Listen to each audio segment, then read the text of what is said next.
예, 오늘도 우리 하나님과 함께 하루를 살아가시는 여러분에게 그 하루가 참으로 복되고 은혜롭고 기쁜 그런 하루 되시기를 간절히 축복합니다. 아멘. 예, 오늘 본문은 다윗이 골리앗을 죽인 직후의 사건들을 이렇게 정리하면서 기록하고 있습니다. 다윗이 아무 무기 없이 그냥 물맷돌 가지고 나가서 3미터 되는 거인 골리앗을 물리쳐 죽였습니다. 그리고 그 수급을 취하게 되는데요. 우리 본문 말씀 한번 읽어보도록 하겠습니다. 우리 50절부터 51절까지 한번 읽겠습니다. 시작. 다윗이 이같이 물매로와 돌로 블레셋 사람을 이기고 그를 쳐 죽였으나 자기 손에는 칼이 없었더라. 다윗이 달려가서 블레셋 사람을 밟고 그의 칼을 그 칼집에서 빼내어 그 칼로 그를 죽이고 그의 머리를 베니 블레셋 사람이 자기 용사의 죽음을 보고 도망하는지라. 아멘. 예, 다윗이 골리앗을 죽일 때 그에게는 칼이 없었더라라고 일부러 이렇게 기록하고 있습니다. 여러분, 그 의도가 뭐겠습니까? 그가 칼이 없이 가서 무기 없이 가서 싸웠다는 것입니다. 눈에 보이는 그 강력한 그 당시에 최고의 무기죠, 칼은. 그 칼 없이 나갔지만은 다윗은 너무나 무지막지하게 큰 칼과 창을 가지고 있는 그러한 골리앗을 이겼다는 것입니다. 여러분, 전쟁은 하나님께 속한 것인 것을 너무나 자명하고 분명하게 드러내주고 있다는 것입니다. 여러분, 우리에게 칼이 있어야 이기는 것이 아닙니다. 우리에게 창이 있어야 이기는 것이 아닙니다. 우리에게 하나님이 계셔야 이기는 것입니다. 오늘 다윗은 어제 봤듯이 너는 칼과 창과 단창으로 내게 나오구냐. 나는 만군의 여호와의 이름으로 내게 가노라 라고 달려가서 그를 처치했습니다. 여러분, 지금 나에게 칼이 없다고 창이 없다고 위축될 필요가 없는 것입니다. 나에게 칼이 없고 창이 없어도 우리에게는 뭐가 있죠? 예수 그리스도의 이름이 있습니다. 그 예수 그리스도의 이름 붙들고 나가면은 내 손에 칼이 없어도 그 전쟁에서는 이길 수 있다는 것입니다. 오늘 다윗이 그렇게 이겼다는 것입니다. 그래서 자기 손에는 칼이 없었더라라고 일부러 기록하고 있는 것입니다. 그리고 51절에 보니까 그의 그 쓰러진 골리앗을 향해 가서 그 골리앗의 칼을, 그 큰 칼을 빼내어서 그 사람을 찔러서 완전히 숨을 끊어놨다는 것입니다. 여러분, 골리앗은 칼이 있었지만은 칼이 없는 다윗을 이기지 못했습니다. 다윗은 칼이 없었지만은 칼이 있는 골리앗을 이겼습니다. 전쟁은 하나님께 속한 것입니다. 여러분, 우리 하나님 더욱더 붙들고 나가서 승리할 수 있게 되기를 간절히 축복합니다. 아멘. 52절부터 계속 한번 읽어보겠습니다. 읽겠습니다. 시작. 이스라엘과 유다 사람들이 일어나서 소리 지르며 블레셋 사람들을 쫓아 가이와 에그론 성문까지 이르렀고 블레셋 사람들의 부상자들은 사이라임 가는 길에서부터 가드와 에그론까지 엎드러졌더라. 이스라엘 자손이 블레셋 사람들을 쫓다가 돌아와서 그들의 진영을 노략하였고 다윗은 그 블레셋 사람의 머리를 예루살렘으로 가지고 가고 갑주는 자기 장막에 두었느니라. 아멘. 여러분 보세요. 한 사람이 이기니까, 한 사람이 믿음의 굳건하게 서니까, 한 사람이 하나님 이름으로 살아가니까 온 군대가, 온 나라가 승리하게 되더라는 것입니다.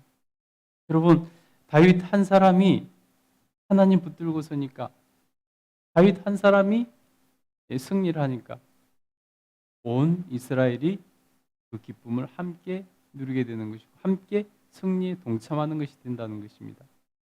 여러분, 내가 이기면은 우리 가정이 이기는 것이고, 내가 이기면은 우리 교회가 이기는 것이고, 내가 이기면은 우리나라가 이기는 것이 되는 것입니다. 여러분, 아무도 나서지 않았습니다. 두려워 떨고 있었습니다. 그 3m 되는 거인을 보면서 그 왕조차 두려워 떨고 나가지 못하고 있었습니다. 그런데 다윗 한 사람이 나가서 이기니까 그 뒤에 보니까 다 블레셋을 완전히 이기더라는 것입니다. 한 사람이 중요한 것입니다. 여러분, 한 사람, 내 한 사람이 다윗이 되기를 하나님께 기도하시기 바랍니다. 우리 가정에서 내 한 사람이 다윗이 돼서 우리 가정이 이기는 가정 되고, 내 한 사람이 다윗이 되면 우리 교회가 이기는 교회가 되는 것이고, 내 한 사람이 다윗이 되면은 우리나라가 이기게 된다는 마음으로 우리 함께 기도하면서 싸워 이겨나갈 수 있게 되기를 간절히 축복합니다. 여러분, 이 원리는 우리의 구원에도 똑같이 적용되지 않았습니까?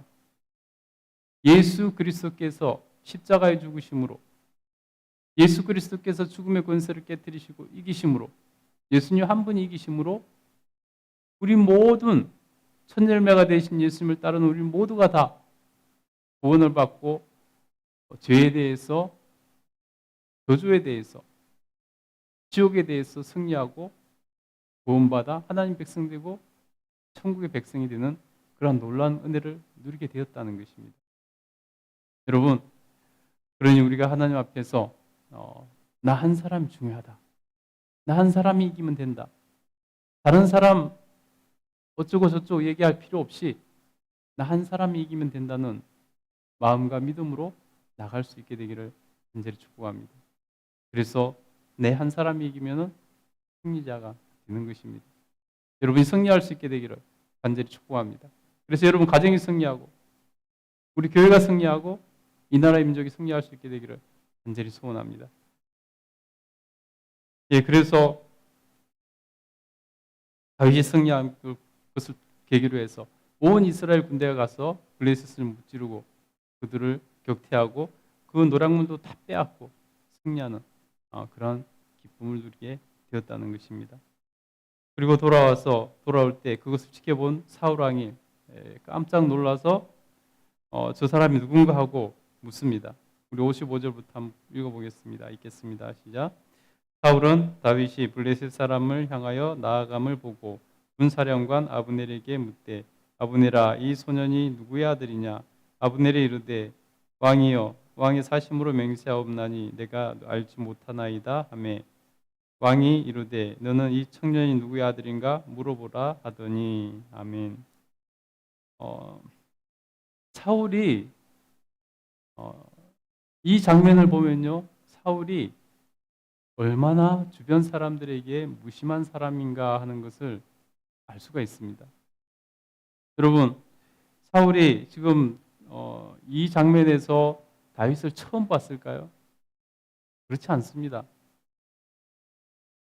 다윗이 이 장면에서 사울 앞에 처음 드러나는 것이 아니라요, 사울이 귀신 들려서 악령에 사로잡혀서 괴로워할 때 다윗이 가서 수금을 타면서 그의 마음을 상쾌하게 해줬고, 사울이 그것이 너무 좋아서 그를 돌려보내지 않고, 자기 집에 돌려보내지 않고 그 아버지에게 편지를 써서 내가 데리고 있겠다 알아서 하고, 그래서 한동안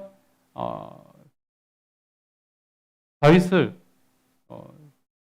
무기 드는 자, 왕이 무기를 들고 따라다니는 자로 삼고 수시로 그가 켜주는 그러한 수금 소리를 들으면서 악령이 자기를 사로잡을 때마다 그곳에서 벗어나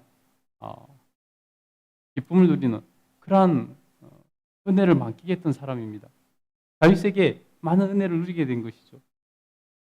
그럼에도 불구하고 지금 마치 다윗을 처음 본 것처럼 기억을 못하고 있다는 것입니다. 알지 못하고 있다는 것입니다. 여러분, 이 정도 되면 기억을 못한다는 것은 상식적으로 이해가 되지 않지 않습니까? 자기 무기를 드는 소년으로 삼기까지 했는데, 자기가 괴로워서 악령에 사로잡혀서 괴로워할 때마다 와서 수금으로 타서 그를 마음을 상쾌하게 해주고 악령을 쫓아내는데 1등 공신이었는데, 근데 그를 기억하지 못하고 지금 보니까 그가 누구냐, 누구의 아들이냐 하고 묻고 있더라는 것입니다. 사울은 왜 그랬을까요?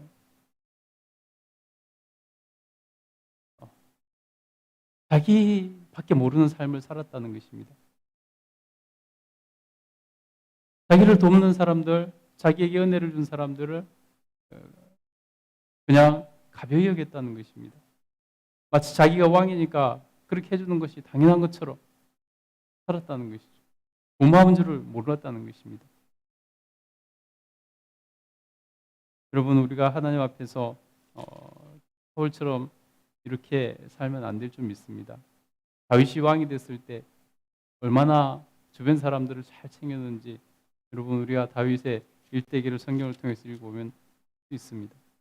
우리가 하나님 앞에서 사울처럼 살지 말고 다윗처럼 그렇게 살 수 있게 되기를 간절히 소원하고 축복합니다. 기도하겠습니다.